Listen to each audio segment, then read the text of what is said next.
What's up mga kabisaya, lain na pud nga trending video nga atong tan-awon karon, kabahin kini sa dengue nga gi-explain ni Dr. Richard Mata. Ato kaning tan-awon mga kabisaya. My name is Dr. Richard Mata, and I would like to demonstrate to you how I explain dengue fever in a patient, especially when the patient was newly admitted and is inside a hospital, and of course the patient is worried, the members of the family are worried. So how do I explain dengue fever in a very simple way, so that their worries will decrease, and at the same time I will be able to teach them what to monitor so that the severity will be prevented. So I get a piece of paper, and this is what I do. So for example, this is the piece of paper. So I ask them if the fever, for example, the fever started on a Sunday. So I'll write here Sunday, and then I say Sunday plus 6 days. So what is Sunday plus 6 days? The answer is Saturday. So that's the first thing that I do. And then I say, because in dengue fever, it's like you're a cellophane, plastic cellophane with water in it, and it has holes in it. What does it happen if there are holes in a cellophane with water? Of course, the water will leak out. So what I'm trying to say is that the blood vessel, for example, this is the blood vessel of a dengue patient, it has holes in it.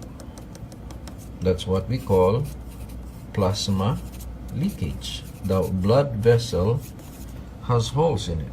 So because platelets are very small in sizes, it goes out through those holes. So that's what comes out, the platelets. So the reason why the platelets decreases is because the blood vessel has holes. It's like your holes has thousands of pinpoint holes everywhere, all over the body. So imagine that the platelets are going out. The second thing that comes out from those holes is the water. So there are two things that goes out through these holes, tiny holes, the platelets and the water. Now these holes here will just disappear by itself on a specific time. What time would that be? It will disappear on day 6, on the 6th day. So if the patient develops fever on a Sunday, the holes is estimated to disappear on a Saturday. So why 6 days? Well, it's the normal healing time of a patient. Say for example, I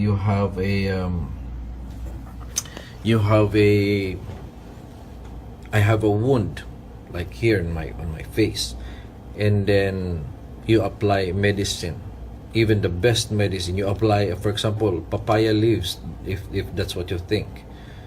Do you think the wound will disappear tomorrow?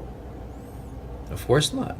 The next day, you know the wound will still be there, but after 6 days, we all know that the wound will just heal by itself. So that's the normal healing period. You cannot rush healing. There's a time for healing. So that's what the healing time needs. Number 2, the same way with a viral infection. Dengue is a virus. A virus comes in and usually stays around 6 to 7 days, and it goes out.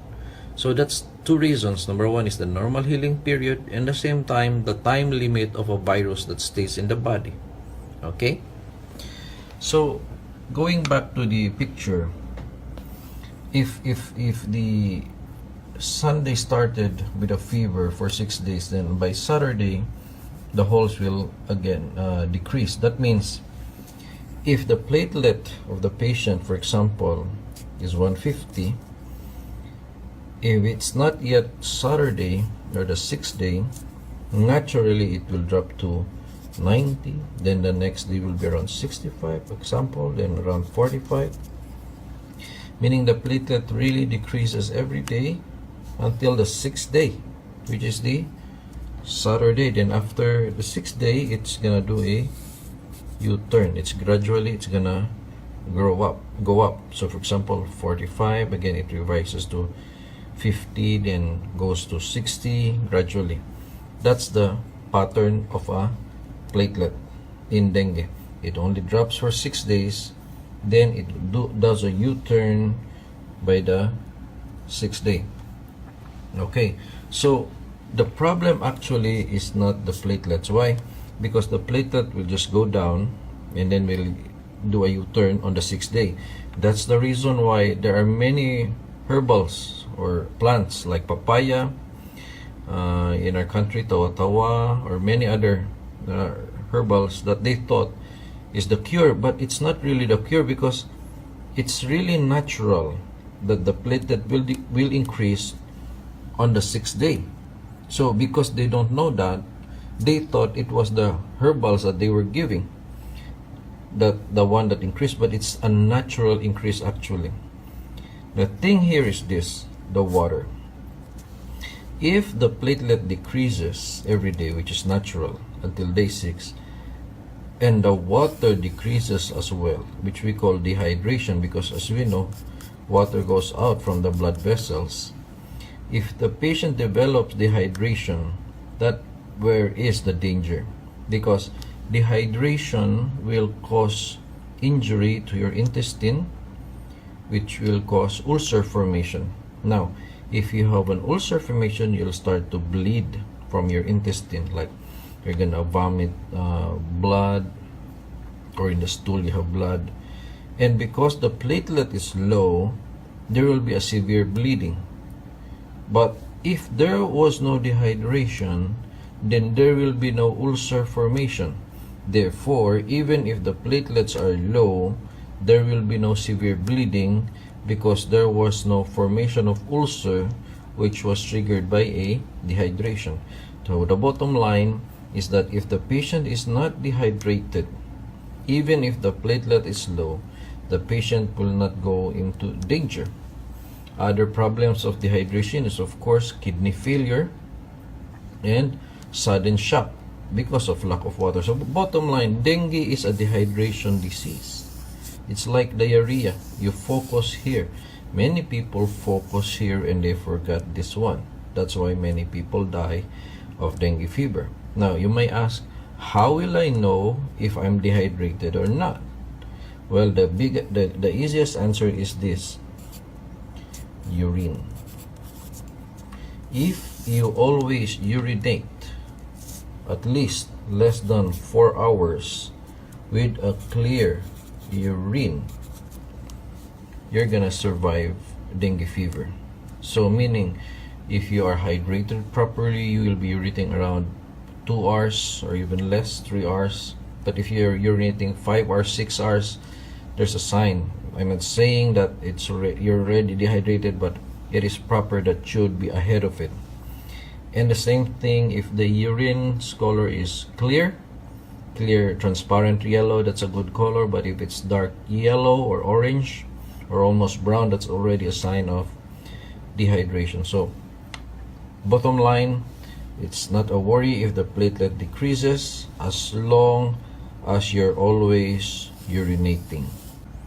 So the same way in this picture, even if the cellophane leaks with water, if you can give enough water coming in more than the water coming out, you will achieve a balance. But if the water that comes out is lesser than the water that comes in, the level of water will go here until the cellophane collapses. So that is dangerous. So this is basically dengue management. Water goes in should be more than the water that goes out, which with a proof that the patient will always urinate. That's dengue fever.